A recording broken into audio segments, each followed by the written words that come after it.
What's going on? Is Anton from AntonDaniels.com. I appreciate you guys for continuing to rock with me. About to get some gas in a minute, but I needed to get my thoughts out because every day I have thoughts, and a lot of those thoughts come from the different shows and the interactions that I have on a regular basis. And last night when I was on After Hours, which was a phenomenal show, by the way. So if y'all not subscribed to After Hours with Anton Daniels, make sure you tap in. Also on top of that, make sure that you tap into the Patreon. Link is in the description. But last night, I like to take calls, and it's really one of the only shows that I take calls on now. I used to do calls on the Millionaire Morning Show, but now I pretty much only do it with After Hours, in which I allow people to be able to call in and get their thoughts off, especially if they disagree with me, which is kind of a toxic thing, but I like to get the sentiment and also get feedback from the people, and it helps me to understand where people's minds are, whether they in the negative or the positive, especially with regard to how they feel about me. And one of the guys called in, and guys like to on the low sneak this, or in a lot of instances they don't realize that I'm able to decipher how they see me and why they think about me, what they think about me throughout the conversation. But if you let people talk long enough, they'll communicate exactly what their thoughts are.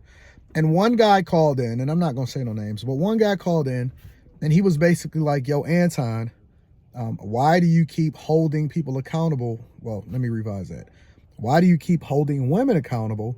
And then more importantly, why don't you speak to the people that could need a little bit of push in order to be successful when it comes to their relationships and their marriage?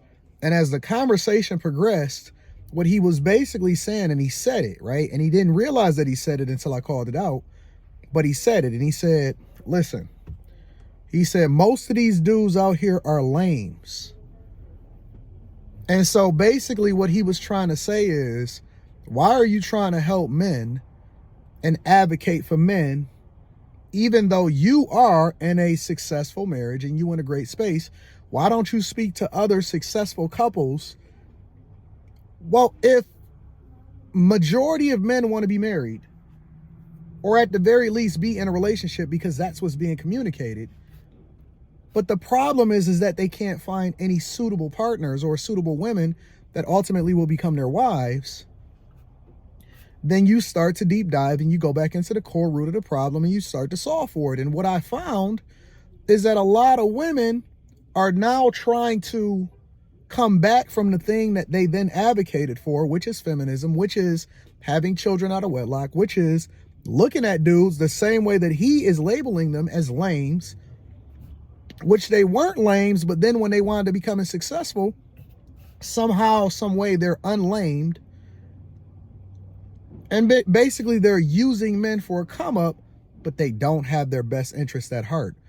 And so when guys start to ask the question, because as they get older, they get wiser. And if they haven't made the mistake of having children out of wedlock, or, they're able to overcome their circumstances to become successful despite their past or their mother and them being raised by a single mother, but it doesn't absolve them from wanting to continue to progress, and they want to actually understand it from somebody that knows what being successfully married looks like. They identify somebody like me that can speak to the things and the issues that's happening in society, but able to also have success. But then it's other men that want me to be quiet, in addition to women that's not getting the results, and they don't want me to continue to speak for or advocate for you. And what I found is that the biggest advocates for any movement in particular is usually people that are not under duress, because when you're under duress, it's too late. It's almost like being in child support court, or being in court from a woman that is then divorcing you and saying, hey, I want child support. And then similar to what Tyrese did, he advocated, or he asked for men to come and support him, and nobody really showed up. Nobody showed up. Nobody cared about what happened to Tyrese once he was removing himself from the situation, right? And men by default are held accountable for their actions. But if you look at the landscape and you say, okay, wait a minute. So the spaces that we have to subject ourselves to, these women are tainted and the waters are tainted. Why would I be leading you into the mire, understanding that it's a strong possibility for you to suffer on the back end, especially if they didn't get it with you out the mud, because you don't really know what their true intentions are.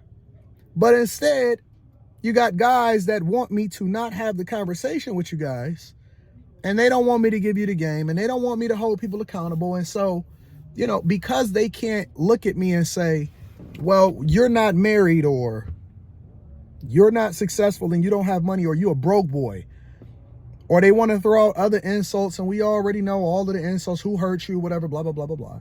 And because they can't do that, it basically makes me one of the biggest advocates for men. And they want me to shut up. And a lot of these guys are actually simps, and their women are talking to them. And you don't think I know, but I know.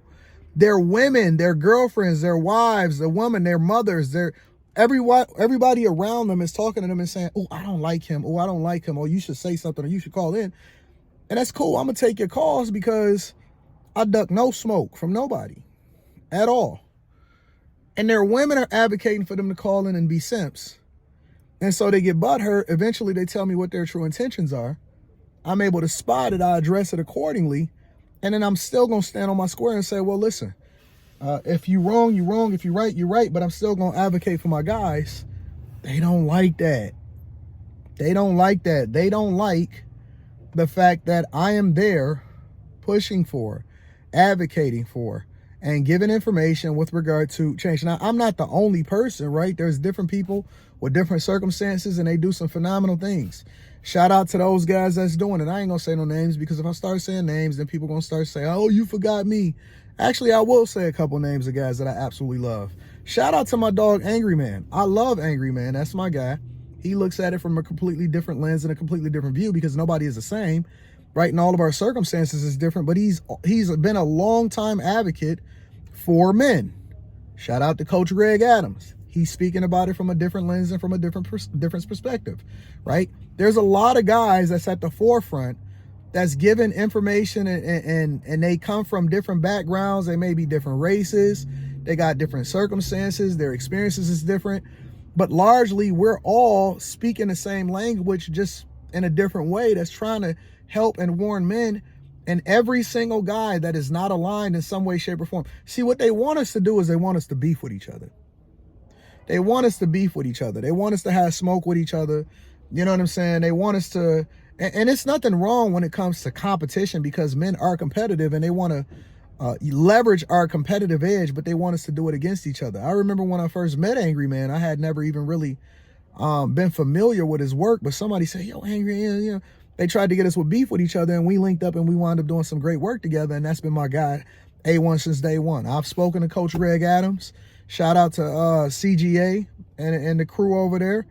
And they want us to beef with each other, but we wind up being more aligned and similar than we are different. And that's what happened when you have men that are masculine and they not looking to tear each other down, but more importantly, they willing to, we all in our lanes, we all doing our thing, but we advocating for a similar thing. And that's for men as a whole, and the reason why that's important is because the minute that they can get us to fight and distract us from the true purpose and having this conversation and pushing for each other is the minute that they can start dissecting us and tearing down what it is that we doing for other men, right?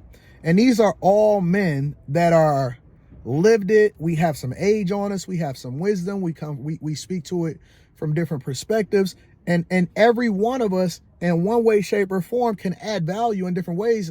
And we don't hate on each other. We don't talk negative about each other. Now, of course, you always gonna have dudes and they want to be the most successful and the greatest, and they want to beat their chest.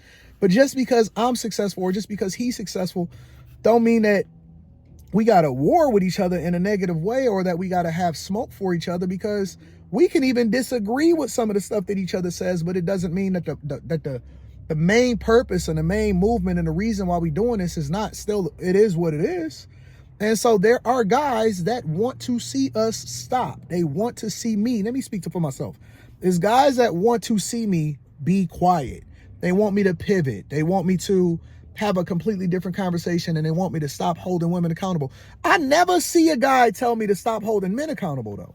When guys come up and I hold them accountable and I push them and I say, hey, man, you fucking up or whatever, blah, blah, blah. Nope. Quiet. Quiet as a church mouse. Don't nobody got nothing to say. But then when it comes to me having a conversation about a chick that closely embodies the type of woman that you in a relationship with, and because you don't like your shit, you don't like your circumstances, all of a sudden you want me to be quiet so you can feel better about yourself. I'm not going to do it. I'm not going to do it. It's not going to happen. And if it wasn't a problem, then it wouldn't be so men reaching out on a regular basis telling me, listen, Tom, you speaking the truth. And the truth is the truth, regardless of how you feel about it. We're not gonna stop speaking the truth. We're not gonna quit having the conversations until we see change. And that's the reason why these weaker vessels has been able to infiltrate and advocate, and in a short amount of time be able to get all of this stuff that work in their favor, because even though they are the weaker vessel, they never stopped. They never blunted their message, even though it was wrong. And they never stopped sticking together, even when they disagreed with each other. That's just the reality. So I'm not going to be quiet. I'm not going to stop my message. I'm not going to quit having a conversation.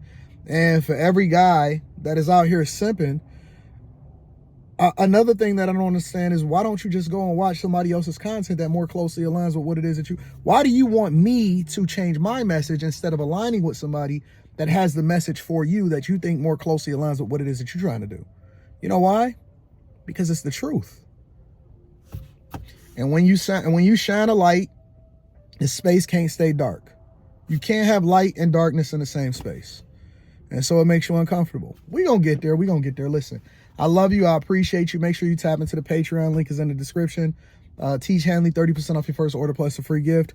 I love y'all, man. I'm going to holler at y'all later. I'm out.